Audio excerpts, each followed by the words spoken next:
Good evening, everybody. Today we are going to do Perek Tes, Yud, Yud Aleph, and depending on where we're holding, when we finish Yud Aleph, we might start a little Yud Beis also. But minimum we'll do 3 prakim today, 3 chapters. We're starting with Perek Tes, yes. In the last few prakim, in the last 2 classes, we spoke about the first 8 prakim of Tanya, and the first 8 prakim of Tanya laid down the basics. What is the Nefesh Elokis? What is the Nefesh Bahamis? As mentioned, the substance, the components, the operating system, the tools, the agenda of the Nefesh Elokis and the Nefesh Bahamis. And we finished with that in the first 8 prakim. What we didn't talk about was the interaction and the interface between the Nefesh Elokis and the Nefesh Bahamis. It's almost as if you have, 2 separate compartments, and coexisting somewhat peacefully.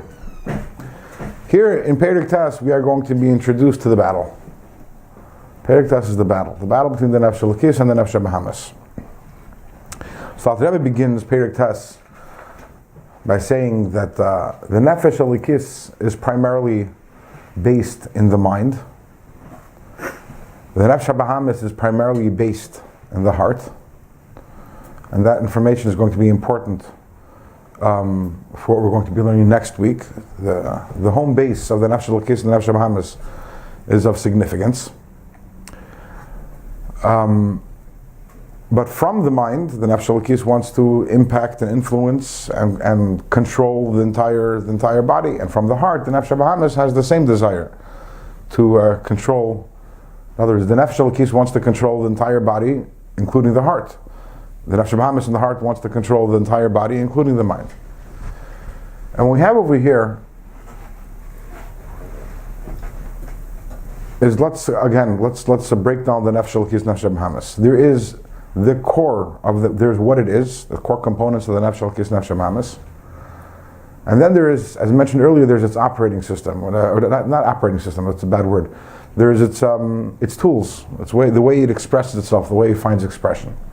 The core of the Nefesh Elokis and the Nefesh Bahamis, both of them, is Seichel and Midas, is the mind and the emotions, the intellect and the emotions. How does it find expression? In Machshava Dibur Ma'isa, through thought, speech, and action. While there are 2 sets of Seichel and Midas, the Seichel and Midas, the intellect and emotions of the Nefesh Elokis, and the intellect and emotions of the Nefesh Bahamis, there is only one body in which they can express itself. Machshava Dibur Ma'isa, there is only one. By example, if the Nefesh Elokis is one hard drive, and the Nefesh Bahamis is another hard drive. But as we all know, if you have a hard drive, it needs to be plugged in. In order for us to be able to make actual use of it, it needs to be plugged in. You need to have a screen, and you need to have a keyboard and a mouse. So the Machshava Dibur Ma'isa is the computer that we see. And then there are 2 hard drives.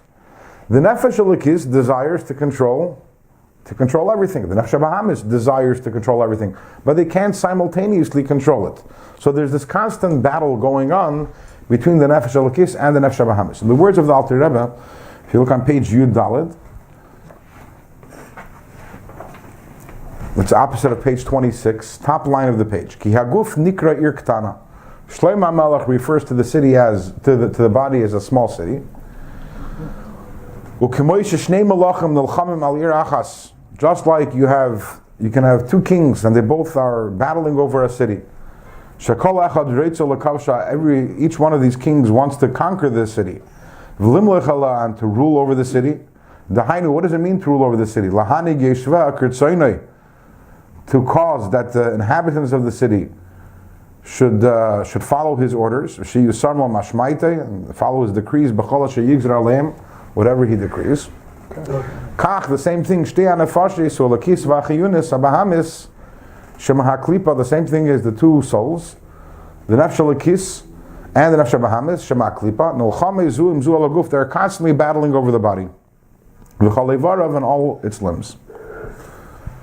The Nefesh Elokis wants to control a person's Machshava Dibur Ma'isa. The Nefesh Bahamis wants to control the person's Machshava Dibur Ma'isa. But it doesn't start from there. It doesn't start from Machshava Dibur Ma'isa. The Nefesh Elokis wants that the mind of the person should be always filled with the intellect, thoughts of the Nefesh Elikis. It wants that the heart of the person should be completely filled with the emotions, the feelings of the Nefesh Elikis, holy feelings, holy emotions. And when that happens, then automatically, if the person's mind is filled with godly thoughts of Torah and mitzvahs, and if the person's heart is filled with love and fear of Hashem and love of the Torah and love of fellow Yid, then automatically the person's machshava dibur ma'isa, the person's thought, speech, and action are also the way it's supposed to be. And it's but it goes even deeper than that. It's not only that the Nefesh Elikis, Nefesh Bahamis are fighting over usage of the body. Each one wants to express itself in the body, but each one also wants to deliver a knockout punch to the other. It wants to put the other one out of commission. It's, in other words, using the example of the two hard drives in the computer, it's not just the hard drive wants that the other hard drive should not access the screen and the keyboard. It wants to eliminate it, right? The Nefesh Elikis wants to eliminate the core of the Nefesh Bahamis. In other words, the Seichel and the Midas, the intellect and the emotions of the Nefesh Bahamis too. And as we'll see in next Perek, it can be done in one of two ways. Either it wants to deliver a knockout punch and render the other hard drive, the Nefesh Bahamis, the Seichel and the Midas of the Nefesh Bahamis, it wants to render them inoperable and usable, it wants to put it out of commission. Or on a deeper level even, it wants that the other hard drive should be in its service. It wants to take over. It wants to take over also. The Nefesh Elikis, its ultimate desire is not only that it should control the body, and not only to put the Nefesh Bahamis out of commission, which that's two levels. In other words, it could control the body even. In other words, the Nefesh Bahamis could be fully functioning, but it doesn't control the body. That's level number one. Level number two is Nefesh Elikis wants to know, not only am I controlling the body, I want to put it out of commission, the Nefesh Bahamis. Level number three is not only that I want to put it out of commission, I actually want it to work, but I want it to be working in my service. The Nefesh Elikis wants to transform the Nefesh Bahamis so that the Nefesh Bahamis also, v'ahavta Hashem Elokecha b'chol levavcha, the Nefesh Bahamis also should love Hashem and should want to serve Hashem. So that is what's described in Perek Tes. In the Alter Rebbe over here talks in great detail the desires of the Nefesh Elikis, how it wants to control the mind and it wants to control the heart, and how it not only wants to control the heart, but then it wants to, like we said, deliver the knockout punch and take control also of the Nefesh Bahamis, and automatically it wants also the machshava dibur ma'isa also. In other words, it wants to completely inhabit the body, because this is the problem. You have two disembodied spirits, and only the human body can give it expression. Each one is battling for that body. And the Nefesh Bahamis has the exact opposite desire. That's Perek Tes. So Perek Tes describes the battle. In the first 8 Prakim of Tanya, we talk about each component individually of the Nefesh. We talk about the Nefesh Elikis individually, Nefesh Bahamis individually, and now we're finally introduced to the fact of this perpetual struggle between the Nefesh Elikis and the Nefesh Bahamis. All our life is this battle. Correct. Now, before we continue, because Perek Yud is going to talk about the Tzaddik, Perek Yud Aleph is going to talk about the Rasha, and then Perek Yud Beis is going to talk about the Beinoni. But before we continue, I want to tell you something which really relates to Perek Yud Beis, but it's important for me to tell this to you in advance. In an instance where a person's Nefesh Elikis and Nefesh Bahamis are both at full power, neither has been compromised in any which way, neither has been weakened, neither is dominated in any at all. The result of that is going to be, if you have a person, Nefesh Elikis at full power, Nefesh Bahamis at full power, what would you think the result would be? Stalemate. A stalemate. So what would the person actually do? Mitzvahs or Averis? So you think a little of both, right? Half and half. Combination. Right. So the Alter Rebbe tells us that no. If a person's Nefesh Elikis and Nefesh Bahamis are both at full power, are both, again, neither has been compromised, the result is going to be a person who will never do an Avera, who will do mitzvahs only, study Torah the entire time, and will never do anything wrong. He's not tempted. As we'll find, he is tempted. So Absolutely. There's a Nefesh Bahami is One doing second. his And the job. reason why, as we will learn in Perek Yud Beis, in Yirtzeh Hashem, the Nefesh Alikis enjoys a natural advantage over the Nefesh Bahamas. And because of this advantage, which we will explore again later in Perek Yud Beis, it's not going to be today, it'll be next week in Yirtzeh Hashem. Because of this advantage enjoyed by the Nefesh Alikis, when they're both at full force, the result is going to be, in other words, if both hard drives are operating at 100%, the result is going to be that the Nefesh Alikis is going to have full control over the Machshava Dibur Maisa. How do you explain that?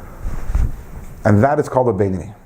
Yeah, but why is it like that? I said we'll talk about it next week. Next week. If you're really, really impatient and can't wait till next week, Don't have you can go back and you can look at the videos of Perek Yud Beis, which we discussed it last time. Yeah, and 3 Yeah, months. that was then you were leading to the punchline. If you're going to lose sleep, Punchline, you know.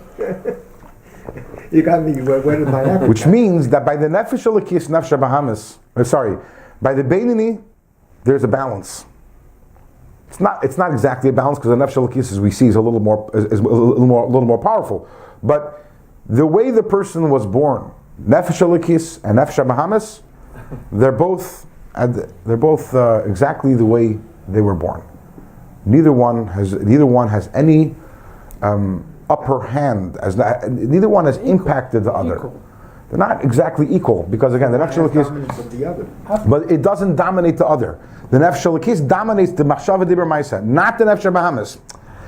But you have to displace it. So, and by the way, what I'm describing over here is a Beinani. A Beinani is someone that the two hard drives, neither one of them have impacted the other one in any which way. The Nefesh Alikis and Nefesh Bahamas are both independent at their full force as they always were. If that happens, then the result will be that the Machshava Dibur Maisa will all follow the Nefesh Alikis.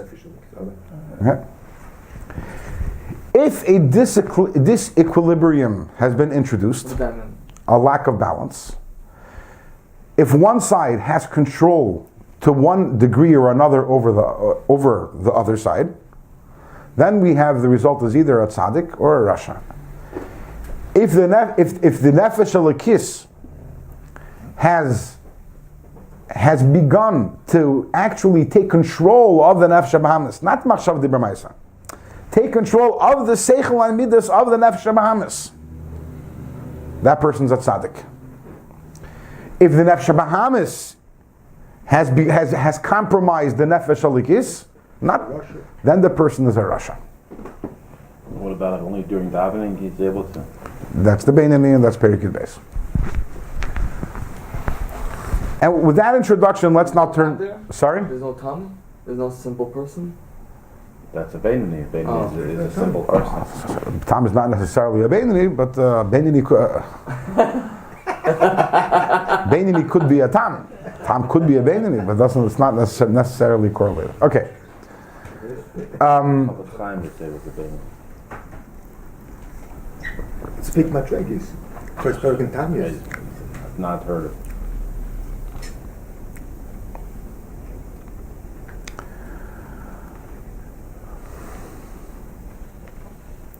So let's start with the tzaddik. Perek Yud is about the tzaddik.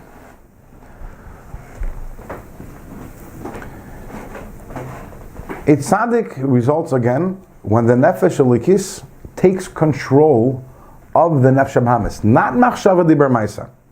Again, Machshava Dibur Maisa is when each one of them is at full power. Then Machshava Dibur Maisa will follow the Nefesh Alikis. The tzaddik is someone who's not only the Machshava Dibur Maisa is the way it's supposed to be, but moreover, let's talk primarily, the primary part of the Nefesh Bahamas is its emotions, its feelings, its desires, its passions. And the Nefesh Alikis has delivered a knockout punch to the actual core of the Nefesh Bahamas, to its desires, to its passions, to its temptations and everything. And how is that done? When this person builds up such an incredible love for Hashem, to the point that one of two things can happen on a lower level, and that's why there are two levels in tzaddik. There's what's called the tzaddik she'eni gomer, or the tzaddik v'ra'alei, the incomplete tzaddik. And then there's the tzaddik gomer, the complete tzaddik, also called the tzaddik v'toivlei. The lower tzaddik is the one who has delivered a knockout punch to the nefesh habahamis to the point that the nefesh habahamis is out of commission. So, what does this person feel? This person feels only love for Hashem. It's not only the machshava dibur ma'aseh of this person is fine. That's obvious, but it's more than that. The tzaddik doesn't anymore feel any more desire for anything in this world. To the contrary, the tzaddik is repulsed by worldly pleasures, because the tzaddik feels how the worldly pleasures serve to distance and distract him from the service of Hashem. There's a chassid. His name was Rabbi Kusia Lepler, chassid Alter Rebbe. I think we might have discussed this in the past, maybe even recently. For some reason, I recall discussing it. And the Alter Rebbe gave him a bracha for wealth, for ashirus. And he told the Alter Rebbe, "Thank you, but no thank you. I'm not interested. It's going to disturb my service of Hashem." So, a tzaddik is someone who has no desire for anything in the world. To the contrary, is put off by worldly pleasures, and he's a person who's filled with love of Hashem and fear of Hashem, because only the nefesh elikis is in operation. The nefesh elikis is so powerful by the tzaddik that it completely overpowers the nefesh habahamis. Completely overpowers it. When we taught the class, we gave an example.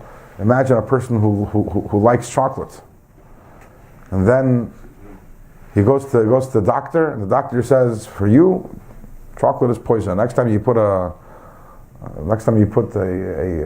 square of chocolate in your mouth, you're going to die. You're going to die, Rahman al-Islam." So the person likes chocolate, but on the other hand, the person's like or love of life is so much stronger that it's going to be completely overpowered. That any desire that he has for chocolate is going to be completely overpowered by his desire to live. And the same thing is by the tzaddik, his love for Hashem. The emotions of the nefesh elikis are so powerful that they completely overpower the emotions of the nefesh habahamis. That is the lower level of tzaddik. Well, that's tzaddik v'ra'alei. That's the tzaddik v'ra'alei or tzaddik she'eni gomer, right? Yeah. And it goes without saying that such a person, obviously, machshava dibur ma'aseh, the thought, speech, and action is perfect, because there's nothing to motivate anything bad. Because again, the nefesh habahamis has been put out of commission. It doesn't exist altogether. It exists in such an incapacitated state. The mashal that the Rabbi gives in Tanya is it's bottle. It's like a bittul b'shishim. But it's there, but he's not. It's there, but it's not. You can't even sense it. It's so overpowered.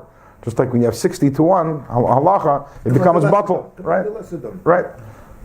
Right. The higher level of tzaddik. The higher level of tzaddik is the one who not only has delivered a knockout punch to nefesh habahamis, but has actually transformed the nefesh habahamis. Transformed it to kedusha. He has harnessed it. So now, the power of ego of the nefesh habahamis, actually, what does it want? It wants Hashem also. And why is that? Because the tzaddik gomer has an even higher level of ava for Hashem. The tzaddik gomer has reached a level of complete dveikus with Hashem, complete connection to Hashem, and a level of love of Hashem which is so much greater than that of the tzaddik she'eni gomer, to the point that not only does it knock out the nefesh habahamis, it actually draws it in and transforms it into the service of Hashem.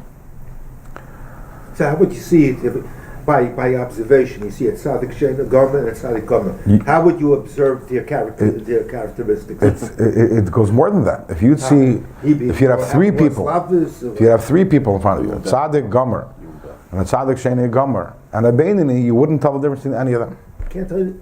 They're all, because their machshava dibur ma'aseh are all perfect. Now, you're saying that maybe the tzaddik gomer, his slavos, much more greater. Right, because the beinoni, at the end of the day, has an nefesh habahamis. Yeah, but I'm saying in terms of perfection of machshava dibur ma'aseh, They're all the same. they're all perfect. You wouldn't be able to tell the difference. Yeah, All but perfect. beinoni during davening, he goes up to a certain level. A beinoni during davening also knocks out. Yeah, we'll learn about that later. So you're going to to be looking at him probably during davening if you want to see his flowers. You're not Is going to the difference not gonna be able to tell the between difference. Tzaddik Sheni Gomer? The tzaddik gomer is mahapich the nefesh habahamis, transform the nefesh habahamis, and the tzaddik sheni gomer is mevatel the nefesh habahamis. So when Chazal, according to Baal Tanya, when Chazal use the expression Tzaddik Gomer, and they don't use it that often, they mean this. Well, I'm trying to yeah, understand. context is always very important. The Gemara says that I read the Tzaddik Gomer. if someone says he gives a salat, it's dak menashe yichya beni. That's what you're talking about. Harei zat tzaddik gomer. So that, you have to understand the context. That means in this act, this is the act of a tzaddik gomer. There's nothing to impugn in this act. So you have to look at the context a little deeper. I don't remember. Does the Gemara ever talk about a Tzaddik Gomer as opposed to Tzaddik? Not really. The Gemara does use that expression. In Perek Aleph Tanya, it says that there's a tzaddik v'toivli and tzaddik v'rali. The Gemara says tzaddik v'toivli, which literally means the tzaddik that begashmius has wealth and has everything that doesn't suffer at all in this world. And then there's tzaddik v'rali. There's a tzaddik sometimes that suffers a lot. And the Gemara says, what's the difference? So the Gemara says that tzaddik v'toivli is a tzaddik gomer, and tzaddik v'rali is tzaddik sheni gomer. So the Rebbe is saying that the Gemara says that this is the intention. Yeah. So he's explaining that Gemara, that's the difference. Yeah, and if you learn Perek Aleph of Tanya, the first page and a half, the Alter Rebbe brings down there all his proofs from various Gemaras to what he's saying, to his thesis. And the fact that the Gemara Psachim there by Sela uses the expression how you Tzaddik Gomer has nothing really to do. Alter Rebbe says there's something called a Shem HaMushal. There's a Shem HaToyer and a Shem HaMushal. There's a name which describes something accurately, and then there's a Shem HaMushal, a borrowed term. And sometimes you have the word tzaddik in Russia and a Shem HaMushal. Just to bring out that he's in a very high madrigal. Either he is or that this act is in a high madriga. Yeah. This is the act which is on a okay. Alter Rebbe says that a tzaddik gomer, he brings down that the Rabbi Shimon Bar Yochai once said, Re'isi b'nei aliyah v'hein mu'atin, that I saw b'nei aliyah, people of really elevated status, right? And there's very few. And he says, if there's two in the world, it's me and my son. And if there's only one in the world, it's me. That's what he said. Rabbi Shimon Bar Yochai. You can say it. And why is it called? Whoever has a sikha about that. Why? is able to say Why is it? so. Yeah, there are many such statements by Chazal. When you're at the level of Rabbi Shimon Bar Yochai, You can can say. both believe it. You no, learned this one. no. What do you mean you boast? If you're Bnei Aliyah, if you're Tzaddik Gomer, then there's no Nefesh Habahamis. You're not boasting. It's there's nothing. It's the emes. There's no ego at all. Because what is a Bnei Aliyah? So Bnei Aliyah, so tzaddikim. There are many. There are many tzaddikim. In every generation, there can be multiple tzaddikim. But Bnei Aliyah, this high level of tzaddik, the level of tzaddik gomer, in other words, the person who not only knocks out the nefesh habahamis, but actually transforms the nefesh habahamis. You know, so usually a person is running on one cylinder, either the nefesh halikis or the nefesh habahamis, and even the tzaddik she'eni gomer is also running on one cylinder. He's running only on the nefesh halikis because he knocked out the nefesh habahamis. The tzaddik gomer is working on two cylinders. Nefesh habahamis also has been drafted, and that's a very high level. It's called Bnei Aliyah, either because you're Maila, you elevated the Nefesh habahamis, you elevated the most lowly part of you, or Bnei Aliyah because the service of the Tzaddik Gomer is so high and so lofty that it's only L'tzoyrach Gavaya, it's only for Hashem. The Tzaddik doesn't do mitzvahs for any ulterior motive. The Tzaddik Gomer doesn't do any mitzvahs for any ulterior motive whatsoever. The Tzaddik She'eni Gomer has an ulterior motive in doing a mitzvah. And what is that? He wants to connect to Hashem. That's the ulterior motive. The tzaddik gomer doesn't even have that. He does it. Why? He's doing Hashem a favor. Yeah, I'm doing it because Hashem wants it. Hashem wants a mitzvah done. Hashem wants a dir b'tachtainim. Hashem wants. So therefore, I'm doing the mitzvah for Hashem. That's the ultimate madrega. That is the madrega of a tzaddik gomer. So in Perek Yud. So again, let's recap. Perek Tes discusses the battle between the Nefesh Halikis and Nefesh Habahamis, and Perek Yud discusses what happens when there is. When there's a disequilibrium. In other words, when the nefesh, when one side starts to dominate and overpower the other side. So if it's the nefesh halikis that's overpowering and stronger than nefesh habahamis, the result of that is that you have a person who's a tzaddik. And then we move on to Perek Yud Aleph. And Perek Yud Aleph begins with V'zelu Umazeh. This is the opposite of that. In other words, just like you have the tzaddik. And what is a tzaddik? A tzaddik is someone who the nefesh halikis has grown more powerful, and not only the Nefesh Bahamis, not only more powerful, has compromised the Nefesh Bahamis, in other words, has begun to control. In other words, not only is the Nefesh Elikis controlling the Machshava Diber Maisa, but it's actually begun also to influence and affect and overpower the actual, the second hard drive as mentioned earlier. And then there's the other way around also, which is if the Nefesh Bahamis becomes more powerful than the Nefesh Elikis. What happens when the Nefesh Bahamis becomes more powerful than the Nefesh Elikis? In other words, when the desires and the passions of the Nefesh Bahamis are more powerful than the love and the desire and the passion of the Nefesh Elikis, so what happens? What results? They're not Russia. A Rasha. And what is the practical result? When you put that. The person will do Averis, right? Do Averis. In other words, the result is that the Nefesh Bahamis will take control over the Machshava Dibur Maisa of the person, the thought, speech, and action of the person. How bad will this person be? How big of a Rasha will this person be? Well, that depends. On the imbalance. How much? Well, it depends on the imbalance, exactly. If it's a slight imbalance, and the person will do an Avera once in a while, a slight Avera, and then immediately will regret it and do tshuva. That's if the imbalance is slight. If the imbalance is a larger imbalance, then the person will do more Averas. And that's the whole spectrum of the 99% of the people in this world who are Rishayim, in other words, who have that imbalance, but here's the interesting idea. You're not a Rasha because you do an Avera. You do an Avera because you're a Rasha. The definition of a Rasha is someone who has that imbalance. Just like the definition of a tzaddik is that imbalance, right? The definition of a Rasha is the opposite imbalance. Why are you doing an Avera? Because you're a Rasha. Because your Nefesh Bahamis. What does a Rasha mean? That you're Ra, you're evil. Your Nefesh Bahamis is more powerful than your Nefesh Elikis, which is not the way it's supposed to be. That's how he was born, though. No. Born equilibrium. No. Is that evil? Just That's what he said. As discussed on several occasions, when the word Tanya says the word Ra, evil, to understand it in the context of Torah mitzvahs. Evil means selfishness going against Hashem. We're not talking about an axe murderer. Oh. Yeah.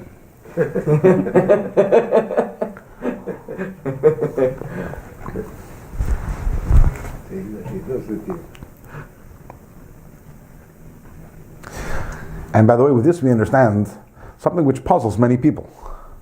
You can have a person who you would swear is a tzaddik. You would, on a Sefer Torah, a person, he's a Rav, and he's a holy person, and he davens, and he learns, and does mitzvahs behidr. And then you find out that once every 6 months he slips and he says a lashon hara, and then immediately he does tshuva and he cries about it. Says Tanya, he's a Rasha. A Rasha? How do you call such a person a Rasha? 99.9% of the time he's serving Hashem, right, with his lahavos. How do you say he's a Rasha? Doesn't seem to make sense. But that's because Tanya is a different understanding of a Rasha. A Rasha is describing what's going on inside, not your outside behavior. The outside behavior is a result of what's going on inside. It's a symptom. It's a symptom, exactly. If you understand that a Rasha is someone who your Nefesh Bahamis is more powerful than your Nefesh Elikis, then how big of a Rasha are you? It depends. Again, how big is the imbalance? How much will it express itself? But again, the moment that there's that imbalance, you're roiv. In other words, you would say 99.9% of the time he's doing mitzvahs. Yeah, but the imbalance is 51-49 in favor of the Nefesh Bahamis. So you're always a Russian. You're never a tzaddik. What? You're never a tzaddik. You're always a Russian, even though people think you are a we may have tzaddik. some That's correct. Russia, though. This You're person, really- yeah, he's really a Russian. Exactly. This person, Even though it's made a not that comment he was a tzaddik. it's not that he's a Rasha once every 6 months when he says lashon hara. All the time. It's always a Rasha, Have some symptoms and that of Rasha. what is the expression of the fact that he's a Rasha that once every 6 months he does an Avera? Again, if you're a Rasha because you do Avera, then it makes no sense. Why am I a Rasha now? The last time I did Avera was 3 months ago. The next time I'm going to do Avera, I have it on my calendar, my Google calendar, is another 3 months from now, right? So why am I a Rasha now? But if we understand that you're not described as a Rasha because of the Avera, the Avera is the symptom of you being a Rasha, then it makes perfect sense. There is that internal imbalance which will express itself. How do you measure So that? he's not a Russia, just he has selfish traits, like. Everyone has selfish traits. The So question everyone is, in Russia certainly no. So how does it become a As long as your nefesh elokis is not compromised, you can have selfish traits, but those selfish traits won't express themselves in machshava dibur ma'isa. That's something we mentioned in the beginning. If your nefesh elokis and nefesh bahamis are both at full power, you won't do any averis ever. If the took over, then all the negative traits it's gonna affect. No, it just they became stronger. Unless the person's at tzaddik, you have negative traits. The question is, if the nefesh elokis is also at full power, which obviously we have to explain at some point, how do you get your nefesh elokis to full power? What does that mean? And right now we're describing people in the abstract. We're not really giving any tools or skills. That's going to start in Mitzvah Hashem next year. We're going to start giving the tools. But right now we're just classifying the people. And when there is an imbalance, that's what makes a rasha or a tzaddik. If the core of the nefesh elokis and the core of the nefesh bahamis are 50-50. it's not are uncompromised, then the person will never do an avera. If the core of the nefesh bahamis begins to be compromised, then the person is a tzaddik. If the core of the nefesh elokis is compromised, the nefesh bahamis has managed to compromise the core of the nefesh elokis, then we have a. Now, how does a person gauge himself if he does an avera once a year? How does he know internally he has an imbalance? Because that will lead him to do an avera a year from now. When he does the avera, he'll know it. Otherwise, it's not hard to know. The doing an avera is a symptom, but it's a symptom that reveals. Once you have it, that. But it's good to know beforehand in order to prevent that from happening to begin with. That's true, but I don't know if there's a way of diagnosing it other than the fact that if the person slips and doesn't have avera, you're not there yet. You're still on the level of rasha. How did he become that? How did he become a Rosh? Everyone. Sorry? How did he become a Rosh in the first place? The imbalance. That we have to figure out next week. What was his first avera? No, because he said he just finished saying that the Averis come after the fact that he's a Rosh comes first, and then he does. Right. So how did he get a Rosh? Become a Rosh. How did the imbalance start to begin with? Yeah, how did it happen? So That's a good what's question, the definition of a Russian? Means like he has selfish. What's the definition? But the example I gave before is a very good example. The hard drives and connected to, two hard drives connected to the computer. You have the nefesh elokis, nefesh bahamis. As long as both the hard drives are 100% operational, then the nefesh elokis hard drive will be the only one the computer will only follow the orders of the nefesh elokis hard drive. Right? A tzaddik is someone who the nefesh elokis hard drive not only controls the computer. When I say the computer, I mean the apparatus, the printer and the mouse and the keyboard and the screen. But it also actually has begun to deal a knockout blow to the other hard drive, or even hijack it. In other words, take it under its own control. And a rasha is someone who the nefesh bahamis hard drive has already begun to deliver, to compromise and to cause damage to the other hard drive. How much the hard drive is still working. But the fact that it's compromised already allows the nefesh bahamis on occasion also to take control of the actual process. So it should be not called really a Russia, but it's all a matter of terms. People when they hear Amalek is considered like when they hear the words of Tanya, they get all turned off because I'm a Rasha. Well, that's because you had a wrong definition of Rasha until this point. So that's why you're bothered by being called by it. If you knew the definition of a Rasha all along, it wouldn't bother you that you're called that way. In other words, if you knew that a Rasha is someone who does an avera once a year and then does tshuva, then okay, so you can be called a rasha, it wouldn't bother you. So it's just a matter of terminology. Now, so then you have how many? Then you can have so by tzaddik, the ultimate level of tzaddik is the one who transforms the nefesh bahamis to nefesh elokis. The opposite isn't true. The nefesh bahamis can never transform the nefesh elokis. The nefesh elokis is godliness, is chelik elokam yimal. So it can't control it. So the only thing that the nefesh bahamis could do, it can completely expel the nefesh elokis by a rasha gomer. Someone who's a completely rasha gomer, it can make that the nefesh elokis should move into the subconscious and should have no palpable impact whatsoever on the body. There's no remedy for that. For some, there's Russian gomer. That's there's always a remedy for everyone, even you. You made my day. And if you only believe that there's a remedy for you, it would be good. We have to start believing in ourselves. And a lot of times we talk globally. A remedy for everyone. We have to remember it's also me. You know, it's not just. And then in Perek Yud Beis, the Alter Rebbe begins talking about the Beinani. As we mentioned, the Beinani is someone who the Nefesh Elokis and the Nefesh Bahamas are both. Well, let's do this inside. Perek Yud Beis.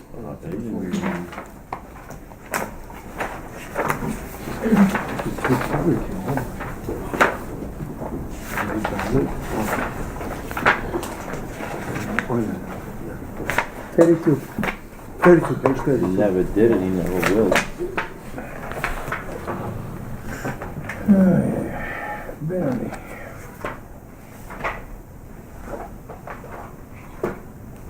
The Avad Rebbe Naftali.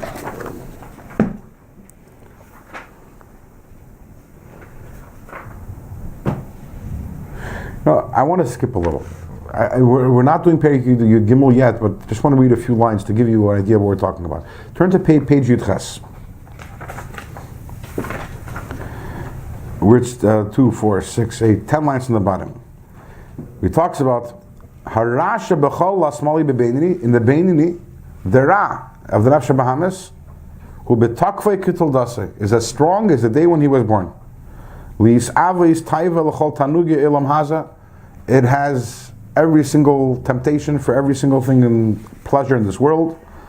It has not in any way become diluted and become nullified to the good. And it's not at all budged from its place. It's at full strength. Rak, it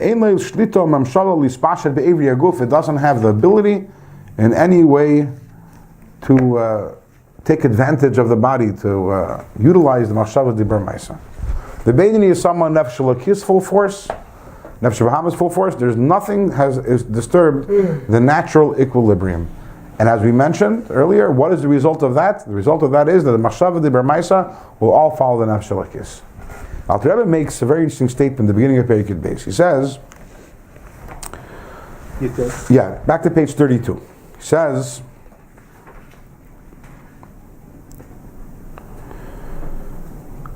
it's 2, 4, 6, 8, 10 lines from the top.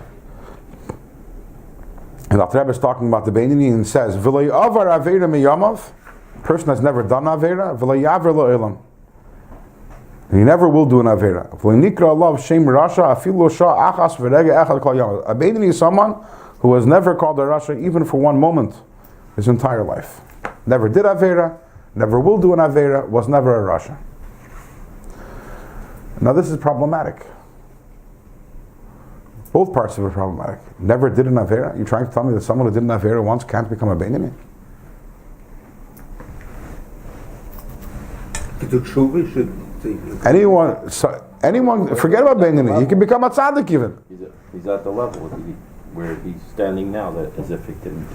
Right. We'll expand on that in a moment. And what does it mean that he won't do an avera? He doesn't have the desire to. First of all, We just have First of all, anyone can have a desire. Anyone can become a rasha. A tzaddik can also do an avera. But Beinani has the full. Yochanan Kohen Gadol was a tzaddik, and 80 years he was a Kohen Gadol, and then he became a tzedukah. What does it mean never did avera? If you did an avera once, you can't be a Beinani, you can't be a tzaddik. And what does it mean you never will do an avera? Well, based on the way we explained the Beinani, it makes a lot of sense. Anyone here learns Daf Yomi? Any chance? No? Okay. I'm 20 block the heart. Okay, so then you're not an example. You're not a Beinani. You're not a Beinani. I'm a Russian. I didn't say you're not a Beinani, I said you're not an example for what I want, the point I'm trying to bring out.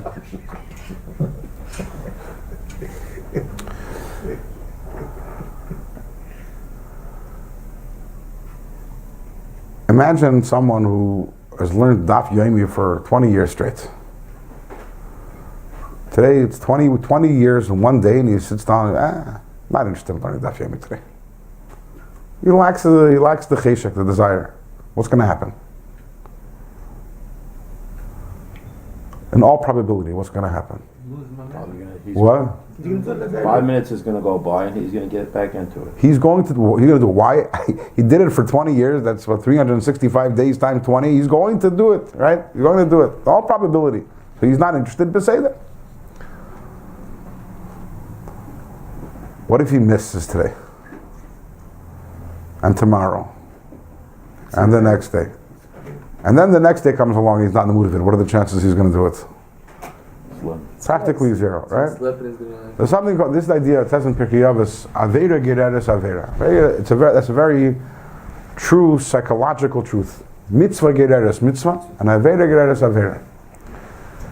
Which is that when you do an Aveira once, the Gemara says in Masechet Kedushin that Rav Huna said that someone did an Aveira, and Veshana, he did it twice, Nasa Leike Heter. It's as if it becomes mutter, and we're all familiar with it.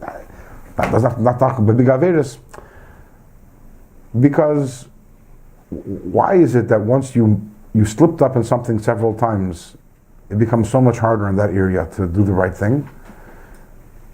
Because you lose confidence in yourself. You lose confidence in yourself that you could win the battle, and it's. The bottom line is, for whatever psychological reasons there is, or spiritual reasons, it's a fact which we all know. If you do something wrong once, if you never did anything wrong, okay, not talking about, if in a certain area, a person who never ate treif, for them to eat treif is unthinkable, right? But imagine a person who chas v'shalom eats treif once, twice, 3 times. The 4th time is already Talk about going Yes. what? into McDonald's. Nowhere near as difficult, right? And why is that? For whatever reason, an Aveira leaves an impact, which means in simple terms, that when a person does an Aveira, they've created, besides for the fact they did an Aveira, they've created an imbalance. They've weakened their nefesh alikis in that area. Think about it. It's just a practical reality. In my struggle between nefesh alikis and nefesh bahamis, so usually, it's an equal struggle. But the moment that I failed once, and then obviously if I fail a second time and a third time, I've strongly weakened. That's an interesting juxtaposition. I very much weakened the capacity and the ability of a nefesh alikis to be victorious in that battle.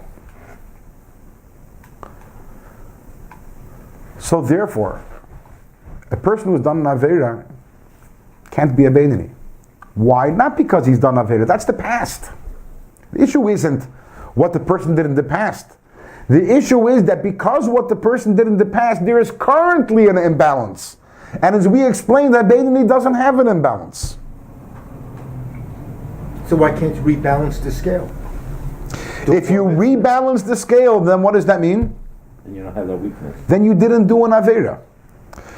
When we say the person didn't do an Aveira, it doesn't mean we're looking through the records, what did you do the last 20 years? No, it means I'm looking at you right now and I want to know, is there an Aveira in your history? It's possible you didn't Aveira, but if you did tshuva enough, you erased it from your history and all the after effect, in which case I'm looking at you, you didn't do an Aveira. That imbalance is gone. It's interesting, the story of someone who came, there was a lady who, she did an Aveira, and therefore she wasn't allowed to be with her husband any longer. But she was looking for a heter. She was looking for a heter to stay with her husband. So she went to the Tzemach Tzedek. And the Tzemach Tzedek said, no, the paskin that she can't be with her husband any longer. So they told the Tzemach Tzedek that another tzedek, I believe was the Ruzhiner, looked at her and said that she didn't do anything wrong, didn't do any Aveira. So why are you paskening that? So Tzemach Tzedek said, I'm paskening according to halacha. The fact that the other tzaddik didn't see any Aveira is because this lady, with her tears of tshuva, erased the Aveira. So therefore, you can't. The Aveira is not anymore visible on her face, but that doesn't change the halacha. The halacha is that if a person did X, Y, Z, so then that the psak halacha is as such. But we see that a person has the ability to erase the impact of an Aveira. So do we become a Beinoni by Rosh Hashanah? When we finish with a Beinani, explaining what it is, then if you still have the question, you'll ask it then, okay? I think we'll clarify as we go along. So the point here is that when we say the person didn't know to do an Avera, and when we say the person is not going to do an Avera, we're not talking about the past, and we're not talking about the future. We're talking about the past and the future as they live in the present. Because the past and the future, your past is who you are today. You are made up of what your past experiences. So therefore, we're not talking about the past, because the past is irrelevant. Whether you're a Beinani now or not, why should the past be relevant? But we're not talking about the past as in the past. We're talking about the past in terms of how it impacts the present.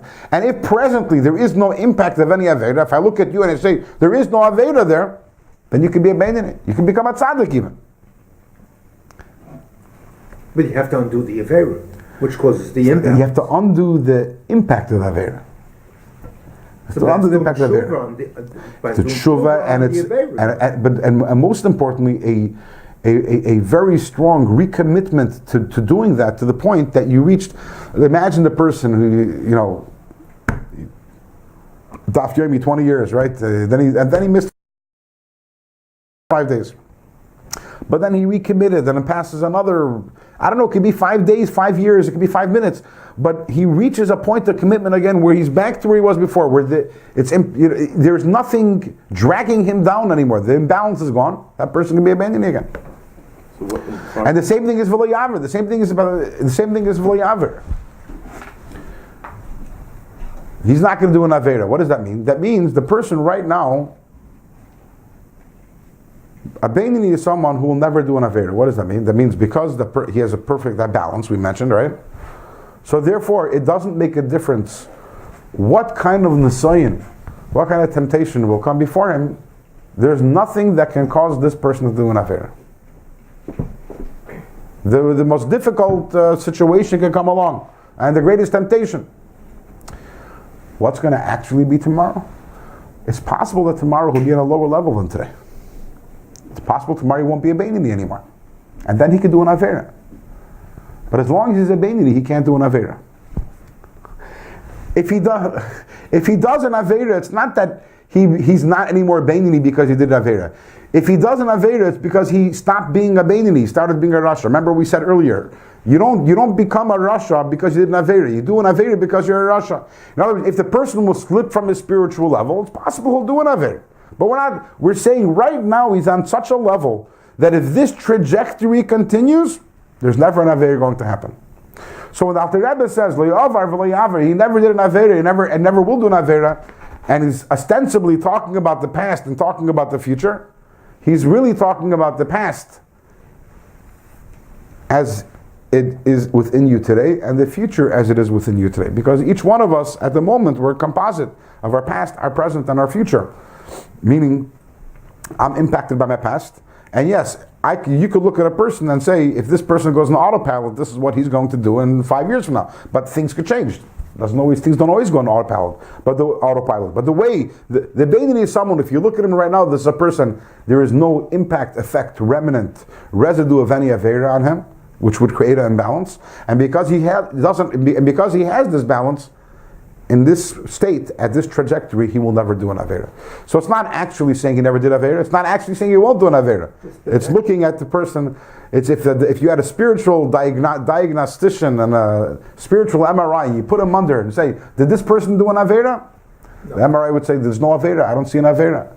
And if you say, is this person never going to do an Avera? The MRI is going to say, based on what I'm seeing over here, I don't see other person. Right? Talking about probability. Right. Probability he won't do an Avera. But again, the Beinani is someone who has absolutely all the temptations and everything. The Nefesh Bahamis is full force. That hard drive of the Nefesh Bahamis, with all the information and all its messages, is full force. But it doesn't express itself in Machshava Dibur Ma'aseh. The only difference is, sorry? So is the Rasha. So is the Rasha what? No, yeah, but by the Rasha, it's not only that. The Nefesh Alakis has already been weakened by the Rasha. Oh, the Nefesh Alakis has been weakened. There's exactly 50-50 with the Beinani as far as It's 50-50, yeah. And even though it's 50-50, the Beinoni enjoys, the Nefesh Kiss enjoys an advantage, so that when they're exactly 50-50, only the Nefesh Kiss will express itself in Machshav D'Ramaisa, as we'll talk about next week. As you brought up several times, the only exception to this rule, and this is an important exception because it's going to be important for what we study next week, is during davening. That during davening, the Beinoni, the Nefesh Elikis lands every day, lands a temporary, it gives a temporary tranquilizer shot to the Nefesh Bahamas. It puts it to sleep. So that during davening, the only thing that the Beinoni feels is Avas Hashem and Yir Hashem and the passion of the Nefesh Elikis. After davening, however, the Nefesh Bahamas says Moed Ani, or whatever it says when it wakes up, and it's back to work full force. But during davening, the Beinoni has the ability to How about during learning? not only well. How about learning Gemara? This. Hold You don't put the. hold that till next week, because it's actually part of what we're learning about next week. So with that, we've concluded Perik Tes, Perik Yud, Perik Yud Aleph, and half of Perik Yud Beis. So again, to recap, Perik Tes describes the battle, Perik Yud describes the tzaddik, Perik Yud Aleph describes the rasha, and Perik Yud Beis describes the tzaddik, the Beinoni. In other words, they only get a full picture of the Beinoni when you see that the rasha who has this equilibrium, this equilibrium. The tzaddik has this equilibrium. The person who is perfectly balanced is the Beinoni, and that's what we learned in this week. Now, obviously, the question becomes. First of all, we have two questions. Question number one is, what does that mean if my Nefesh Elikis becomes weaker or stronger? How do I make my Nefesh Elikis weaker or stronger? What's our part in this? What's our avoid on this? Another question is something which Reuven brought up in the beginning very emphatically. Why is it that if they're both at full force, the Nefesh Elikis enjoys an advantage? And that also we'll talk about Hashem next week. And next week we'll do B'Yirtzeh Hashem half of Perik Yud Beis, the rest of Perik Yud Beis, Perik Yud Gimel, and half of Perik Yud Aleph. We describe the free will. Nefesh Elikis, Nefesh Bahamas. You have there's a third party here. Free will. Do you choose right from wrong? Right. How do you? Who's the? Let's leave that for later, and we'll just conclude. Third party here. Since we have a few minutes, let's just a little vart.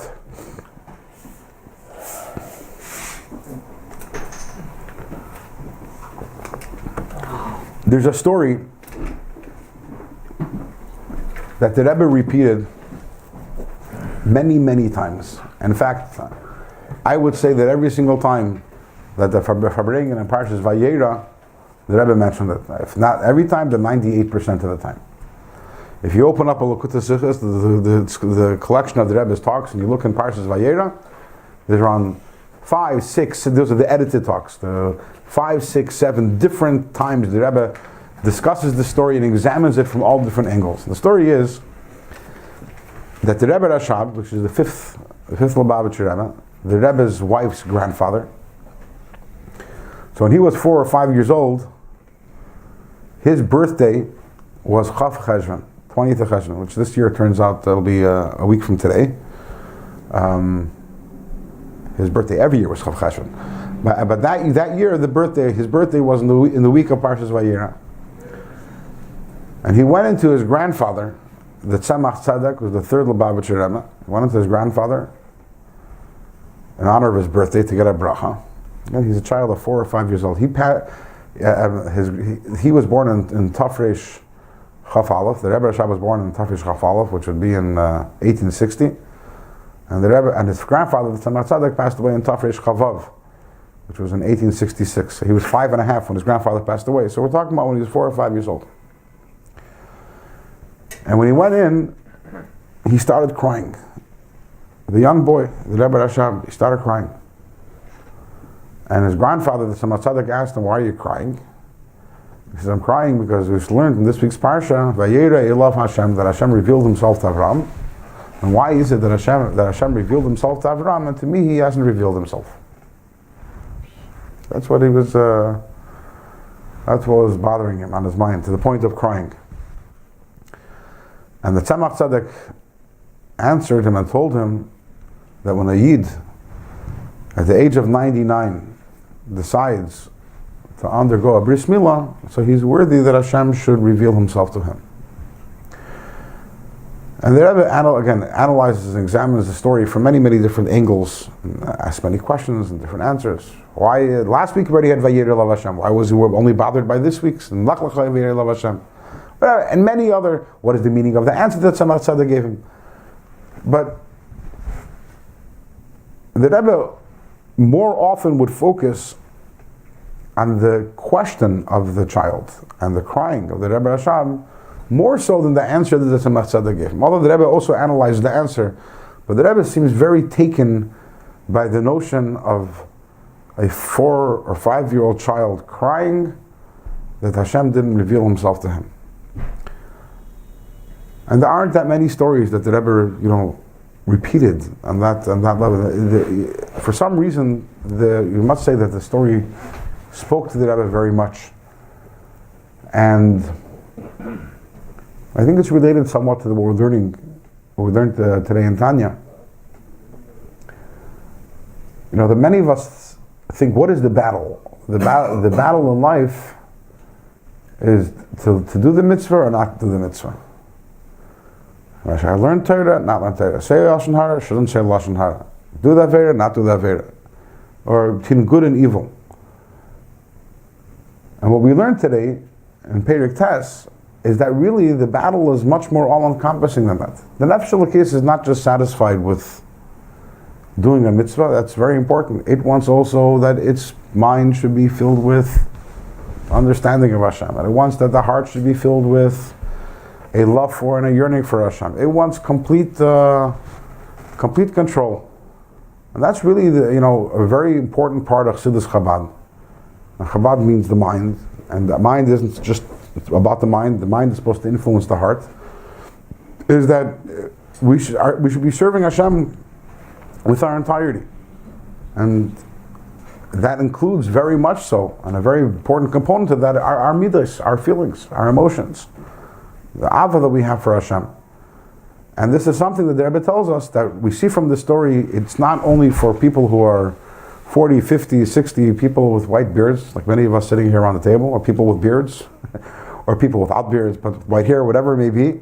But a child who's 4 or 5 years old also has the ability, we can give a child a chinuch of love for Hashem and desire for Hashem and yearning for Hashem, to the point that what does the child want? The child is not looking for candies and the child is not looking for toys, but the child wants Vayir Elav Hashem, that Hashem should reveal Himself to the child. So this starts obviously with us. If we want our children to be this way, we have to show them a dugma chaya, we have to show them an example, and we have to give them the chinuch. But that's what we have to try. We can't suffice. It's very easy to say, I'm a good yid, I daven, I learned the mitzvahs. But there's the deeper element of Yiddishkeit, the deeper element, Avas Hashem, Yiras Hashem, which is something which we have to be a dugma chaya for. And even though some of us may be old and we think it's hard for us to change our ways, but from that we learn our lesson from Avraham Avinu. Taka, at the age of 99, he realized that he's not complete. With all the avodah he did and everything, all the amazing things he did, Hashem says, you should know that till now, you're a balmum and you're mos. It's all disgusting. Think about Avraham Avinu hearing this after 99 years of serving Hashem. And Hashem says, now I'm taking you to the major leagues. Now bris milah. Now you're going to become, now you have the whole covenant. And Avraham says, I'm in after 99 years. So if Avraham can do that after 99 years, definitely, I don't think there's anyone here at this table who's at that age yet. Regardless of our age, our physical age, our psychological age, you have to know that it's not too late to start serving Hashem in this way, in a way filled with passion and enthusiasm and love, and fully feeling the Nefesh Elokis in us, and thereby also influencing our children in the same way. Shabbos everyone.